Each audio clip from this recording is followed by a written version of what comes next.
Hi, today we're going to talk about your startup kit that possibly you bought off my webpage or from the trade shows. In the startup kit, you had 2 buckets, you have a book, you have a tray, you have a bag or a couple of bags of shredded paper, you have compost, you have a bag of worm chow, and you also have 2 pieces of cardboard. And I want to show you what you do with your kit once you get home. Now, both of the buckets, you're going to take them apart, and both of the buckets have holes in the bottom and around the top. You're going to start with just one of the buckets. It doesn't matter which one. And you're going to put it in your tray like this to catch any water that may come out of the bottom or any worms that may crawl out. The first thing that you're going to do is you're going to take one of your cardboards. Now, I have cut a little handle in this one. It really doesn't matter which one you use, but this one most likely be better at the top.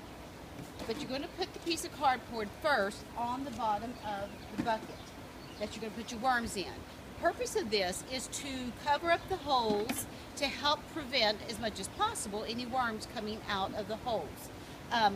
They will eat the cardboard, so you don't have to worry about this, and this is the only time that you should have to do this. So put the cardboard at the bottom of the bucket. The next thing you're going to do is you're going to get your bag of compost. This is just compost that I've gotten from my yard. You're going to put that next in the bottom of your bucket. I'm not going to dump it out, but just so that you know, you put it next. Now, make sure that your compost is moist. It should be from you purchasing it, but just in case it isn't, let me show you what I mean. Moist means you want it to be able to form a stick together like this. But when you squeeze it, just a couple of drops can come out, but not runny. You don't want it extra wet, but you should be able to do like this with your compost. And as you go on in the process, when you water your worms, you don't want them drowning. You want to moisten it just to the point where it sticks together, but not runny. All right, so now you've got your compost in there. Now you're going to take your bag of worms, and I don't have them here, but a bag of worms, and you're going to just put them right on top of your compost. Now that's done, they'll work their way down into the compost, and you should be ready. This piece of cardboard I put in there so that you can put that on the top. Now that's to help it to stay moist and also to keep it darker, but you don't have to use this. You can leave it open. If you do, it's going to dry out a little bit faster, or you can put the lid on top of the kit here. Because of the holes here, you are going to get ventilation, but I don't put a lid, but maybe if you have toddlers or an animal that you're afraid that's going to get in there, you can put the lid. Now, at this point, everything is set. You're going to feed your worms and water your worms and put bulk or put bedding every single week. So by feeding them, I mean food scraps. You can use your worm chow. You can use manure to feed them.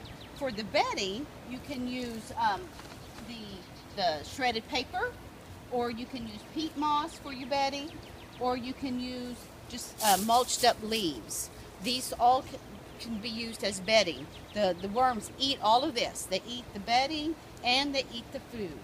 So every week you're going to come and you're going to put a little bit of food. If you're feeding them chow, for this size bucket, I would just get a handful, about like that, and sprinkle it on top. And then put your bedding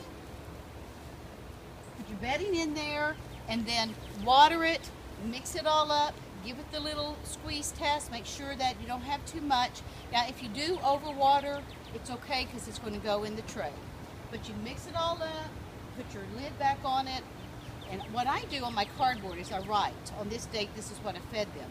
And if you want to alternate, maybe one week give them manure, next week give them chow, maybe the next week give them coffee, and then some food scraps. However you want to do it. You can feed them one of those things or all of those things, just whatever works for you. Now, as you do that every single week, your bucket's going to get fuller and fuller. The worms are eating and crawling and pooping. They're doing their thing.